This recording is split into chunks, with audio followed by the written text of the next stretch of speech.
Hey guys, Director Jedi here with another housing tour video. Today we're going to be looking at my friend Diva's place. She's got a very impressive setup here with a kind of forest and flower theme. It's just one level, doesn't go up very far because I really want to start just with some quicker ones just to give you guys some ideas for inspiration about what you can do with this housing system. So yeah, we're just going to take a look. Going to try to I've got my walk toggle on here so we can kind of go through and try to appreciate some of the detail that she's put in because it's really quite impressive. It's basically one branching path that's going to lead you around her house that has a whole lot of different flora going on. So you can see right here she's got a mangrove tree. Those are kind of annoying to get. A lot of different, I think these are the violet jungle pines. These are the swirly yellow trees. Let's see what else we can identify here. Obviously this grass is things you can buy from the vendor. Right here we have some elephant tulips, and obviously what we're looking at right now is the Hot Springs Fab Kit with a lot of elements that she's added in to make it a little bit more impressive. We have over here, I want to say smoking torch briar, but that's not right. That's the brown one. Gonna have to put an annotation there because I can't quite remember the name of that. Really cool flowering plant. I really like those. And over here we have some of the habaneros, more jungle or more elephant tulips. It's really nice. Let's just check this out. And right next to it, you can see behind us we have the Hoogle Henge. That's it, Hoogle Henge. The Hoogles are, of course, Wildstar's owls. And you can see here she's got some of the cerulean sky growths to kind of give it the trapped-in feel. It's very pretty. She really put a lot of detail into all these various flowers. Not all this stuff. I don't know exactly which is in Hoogle Henge off the top of my head, but I'm pretty sure that's an example of something she's added in. All of these grasses I know that she's added, and I think she may even have added a couple Hoogles there, because there's a few more around her property. She's got this area cemented on four corners by these large mangrove trees, which is just so cool. They're really pretty. It's one of the prettier ones, I think, in the game. So let's just take a little stroll. Here she's got the stones just blown up to a large proportion to give it this feeling of a walkway. Some of these gates right here, or fences I should say. Okay, so yeah, here we can see some more of the Hoogle statues, some more elephant tulips, some large swirly flowers, large swirly stem. I can't remember exactly what the name of that is. And then here she's built just a really, really beautiful rendition of the flower garden. This is basically, at its essence, this is the flower garden fab kit. So that's what's adding in, for example, some of these smaller flowers as well as this bench. But a lot of what you can see here is not by default. She has added in a lot of this detail. Obviously, a couple of these sort of glowing elephant tulips come with it, but she's definitely added a bunch more in there. I really like the look of that. Man, that is just gorgeous. Beautiful job. I know we're not really supposed to go back through these, but I kind of just want to give you guys a sense, even back here, of what it looks like. Because when you're going to design these, it's not immediately obvious. For example, this is, I believe, just one large grass patch, but is blown up quite a bit. And you can really fill up a lot of space with those, but when you're trying to put in this level of detail, see, like this is an example of something she's put in.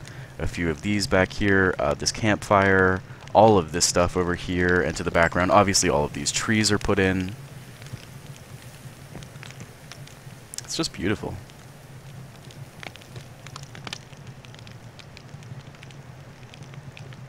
I think the flower garden is one of the nicer fab kits that they've done. And here we have the Taurine Battle Maiden statue with some candles put on it. Then over here we have some of the violet sway bulbs. Those can be hard to find. Here we have some bush berries, the knotted, the gnarly pine, I think it's called, or can't quite remember the name of that.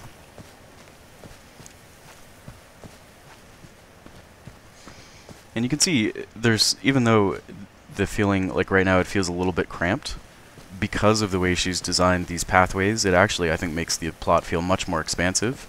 If you were to take out a lot of the structural elements and like some of these sort of filler trees and bushes that she has here, being able to see across the whole plot, I think really sort of limits the sense of depth that you get from exploring these kind of things. And the fact just, you know, it's just one main pathway and 2 branches. We just went down the longer branch, and we're going to go visit her garden right now. There's one of the little mushrooms. I like those. I think that's the nightmare mushroom. Here we have the hungering necro bloom. Some more lovely trees. Another mangrove. Yeah, these ones are the jungle pines. There's also a violet jungle pine. That's the Chua mailbox, of course. Now, I'm not really too familiar with the Elite Garden Fab Kit, which is what I believe she has here. I don't think I've ever noticed this swing before. It's certainly possible that it's there. Please correct me in the comments if I'm wrong. If it's not, I don't even know where she would have gotten it, so it must... I'm just not sure. It just looks really cool. It looks like she's had some problems, just like a lot of us, with people pirating her garden. So I think that's why it's not repaired, and why there isn't any plants in here right now. But you can imagine even if there was just some of the regular produce plants, you know, this thing would look quite impressive. I mean, it does look really impressive already. She's added on a whole lot of detail here. Here, let's take a close look at these. Look at that.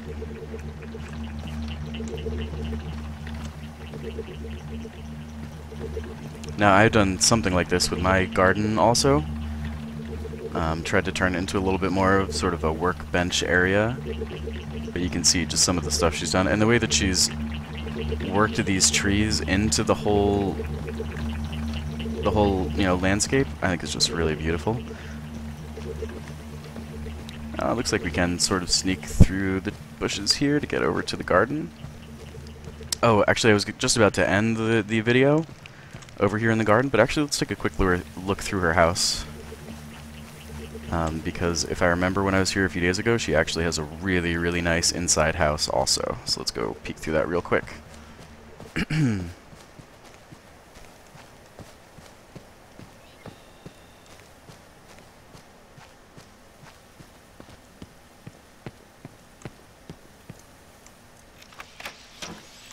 Oh.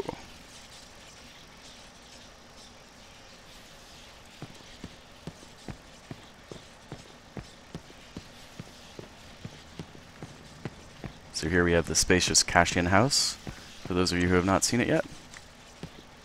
Ha! I haven't seen this yet. That's cute. Okay, it's ugly, but it's cute. Wow, look at this detail.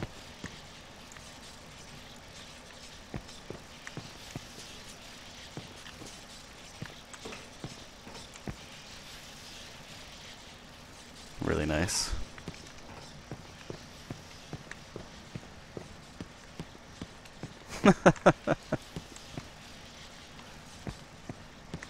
I love this. I'm a cook myself, so I always like to see how people have their kitchens tricked out. She's done some nice work here with building this in to make this look like a granite countertop. You can see this is, I'm pretty sure this is a Chua wall. It might not be Chua. It might be, yeah, I'm pretty sure it's a Chua wall that she's just got tucked into the sides of her house to make it look like a marble countertop. That's awesome. That's a really nice touch. And of course, the wine and cheese. That's really pro. I don't know if you want to leave the gun right next to the wine and the beer glass, but hey, you know, safety first isn't true for everybody, I guess. So here we go. She's built a little second floor here.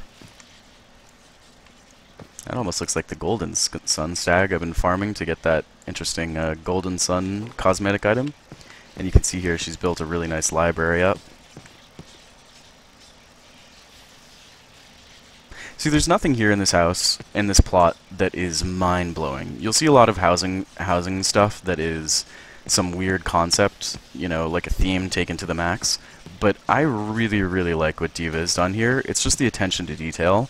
And obviously she's willing to take a lot of time to make and or buy all these very specific items that are just going, for example, inside the house with the Dominion theme, and outside with the garden sort of arboreal theme. It's just really nice. Stack of books. All the little details and all the little accents and things that you can add in this game really do take this kind of housing stuff to the next level. I'm positive that she is at or close to the decor limit, so I can only hope, I can only imagine what people like Diva and hopefully a lot of you who are listening to this channel are going to do once they raise that, which is going to happen soon. We got some plushies. That's nice. I really like that. Alright guys, so this was just a quick tour of Diva's house. Hopefully it gave you some ideas for what you can do with your own place. A lot of different techniques and attention to detail going on here, so feel free to watch the video again, find some things that you like, and if you have any questions about how she's built something or any of the item names, I'll try to go through and correct myself, because there's a lot of different decor stuff she's going on here, and I'm sure that I didn't get all the names 100%, so I'll try to get those correct in annotations for those of you who are interested in trying to replicate or just be inspired by what some of what she's done here. Oh, I haven't seen that tree. Oh, yeah, I've seen that. That's nice. Yeah, anyway, great job, Diva. Really appreciate you letting us take a look through your house. Any of you guys who have comments or questions for her or for me, please leave them below. Give me a like or a thumbs up if you can, and a sub. Every little bit really helps me at this stage while I'm trying to grow the channel and get other builders the info about some of the cool things you can do with housing. So for now, this is it, guys. Rector Jedi signing out.